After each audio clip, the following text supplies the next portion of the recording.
कामाख्या के दरबार जाने का कार्यक्रम था, वो दरबार की ओर से निरस्त कर दिया गया है। उसके पीछे कारण है कि मां के मंदिर में जो जीव हत्याएं हो रही हैं, मां के मंदिर में जो बलि के नाम पर यज्ञ हिंसा हो रही है, वो सभी लोग, आप लोग जान ही रहे होंगे कि जीव हत्या एक अपराध है और प्रत्येक जीव में ईश्वर का वास है। तो बकरे में, भेड़े में, भैंसे में भी जिन जीव जंतुओं को बलि दी जाती है, उन सभी में ईश्वर का वास है ही। तो दरबार की दृष्टि में ये एक बहुत बड़ा अपराध है। जीव बलि किसी भी रूप में कोई भी सनातन धर्मी स्वीकार नहीं करेगा। ये सब तामसिक और अप्राकृतिक कार्य करने वालों के कृत्य हैं, जिन्हें दरबार कभी भी समर्थन नहीं करता।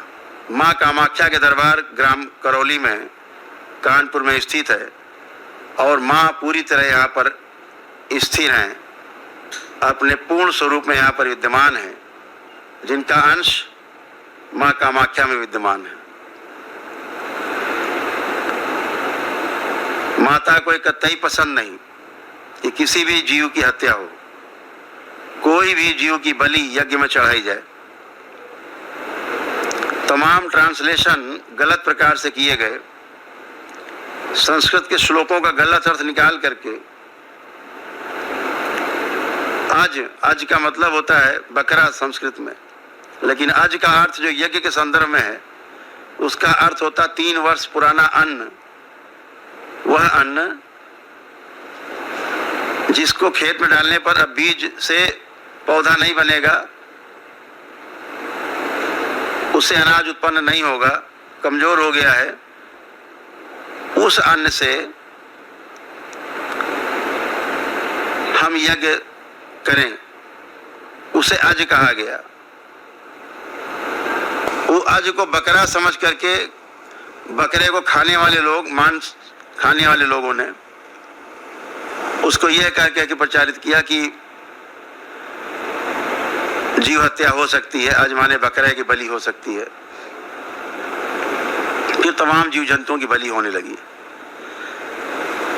निश्चित रूप से हम मंदिरों में जाते हैं तो वहां से प्रेरणा लेने के लिए जाते हैं, अपने परिवार के साथ जाते हैं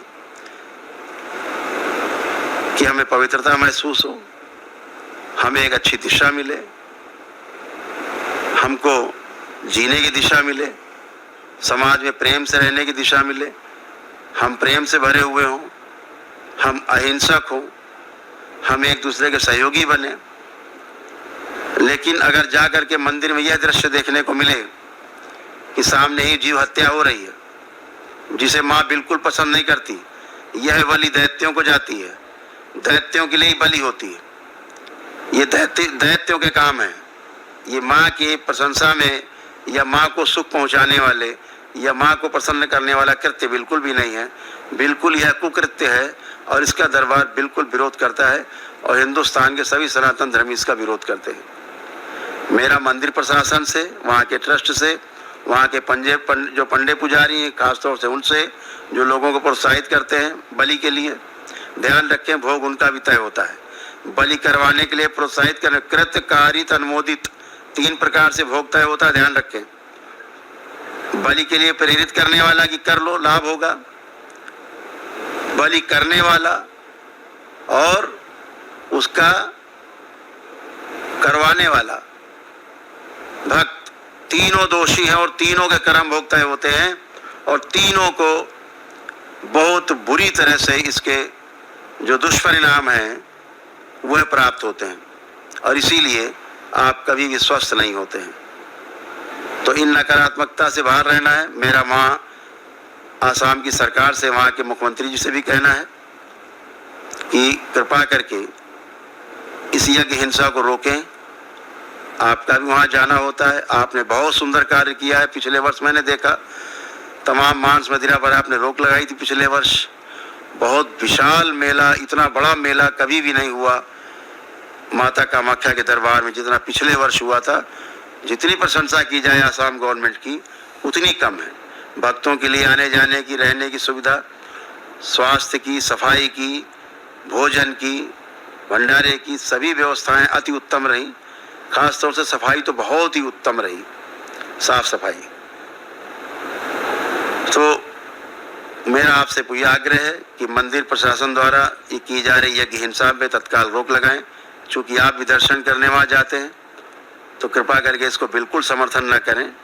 और मेरा आपसे आग्रह है प्रेम पूर्वक कि आप वहाँ के ट्रस्ट को, मंदिर प्रशासन को समझाएं कि यज्ञ हिंसा छोड़ें और प्रेम का संदेश पूरे विश्व में जाए। माँ कामाख्या का दरबार जो विख्यात है वो जीवनदायी दरबार के रूप में है। वह पूरा दरबार यहाँ ग्राम करौली में, करौली सरकार के नाम से, करौली शंकर महादेव के नाम से माँ की शक्तियों से ओतप्रोत है। माँ स्वयं यहाँ उपस्थित है। माँ स्वयं यहाँ वर देने की मुद्रा में यहाँ पर उपस्थित है। और माँ की उपस्थिति के कारण यहाँ आए व्यक्ति एक दिन में ही स्वस्थ होते हैं। जो तमाम उनके साध्य रोग हैं एक दिन में ही समाप्त हो जाते हैं। 400 प्रकार के कष्टों की रोगी नकारात्मक स्मृतियाँ सब नष्ट होती हैं। लोगों को लाभ होता है। इसीलिए लाभ होता है कि सात्विकता है यहाँ पर और माँ यहाँ पर है। इसलिए माँ का वहाँ केवल अंश ही है, ये ध्यान रखें।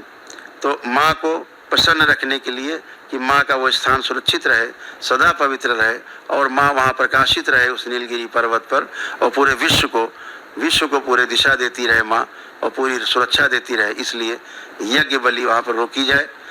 इसी के यज्ञ बलि होने के वहाँ पे विरोध में हम लोग मंदिर में प्रवेश नहीं कर रहे हैं। और जब तक यज्ञ बलि वहाँ बंद नहीं हो जाएगी मंदिर परिसर के अंदर से, तब तक करौली शंकर महादेव के दरबार से कोई भी भक्त माँ के दरबार में दर्शन नहीं करने जाएगा। हम सारे दर्शन अपने माँ के मंदिर में जो यहाँ करौली धाम में स्थिर है यहीं करेंगे। माँ यहाँ पे प्रकाशित है, सुशोभित है माँ यहाँ पर, हम सबकी संरक्षिका है माँ, तो हम सब यहीं दर्शन करेंगे।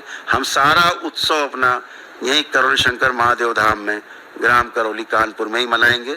तो सभी भक्त दरबार के अपने अपने घर पर भी माँ का उत्सव मना सकते हैं और घर पर भी यहाँ आश्रम में आकर के भी अपना अपना उत्सव मना सकते हैं। हम सभी लोग गुरु पूर्णिमा की तैयारी में भी व्यस्त हैं।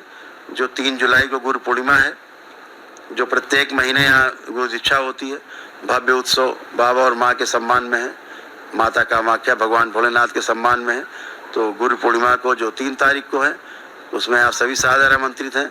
वह कार्यक्रम 5 दिन चलेगा, 1 तारीख से लेकर 5 तारीख तक। तो सभी भक्त जो दरबार के दीक्षित भक्त हैं, बाबा माँ से दीक्षा प्राप्त करना चाहते हैं बाबा से, वह लोग भी जो दीक्षित हैं, तंत्र के दीक्षित, मंत्र दीक्षित हैं, लेवल 1 लेवल 2 के लोग हैं, वो सभी आएंगे। माँ इसी गुरु पूर्णिमा को लेवल 3 की दीक्षा भी संपन्न होगी। तो आप सभी पुनः सूचना ग्रहण करें कि जो जाने का कार्यक्रम था माँ कामाख्या के दरबार गुवाहाटी आसाम में नीलगिरी पर्वत पर, वो दरबार द्वारा निरस्त कर दिया गया है और वह सारा कार्यक्रम हम लोग यहीं आश्रम में रहकर बनाएंगे। क्योंकि माँ का अब दरबार, माँ का मंदिर यहाँ पर निर्माणाधीन है। सभी 52 शक्तिपीठ एक साथ यहाँ निर्मित होंगी। सभी 12 ज्योतिर्लिंग एक साथ यहाँ पर होंगे। समस्त त्रिदश महाविद्याएँ और 9 दुर्गाएँ यहीं पर और समस्त 64 योगिनियाँ इसी मंदिर में विराजमान होंगी। तो आप सभी लोग सूचना ग्रहण करें, सूचना के अकॉर्डिंग अपने अपने कार्यक्रम बनाएंगे। हरिहर।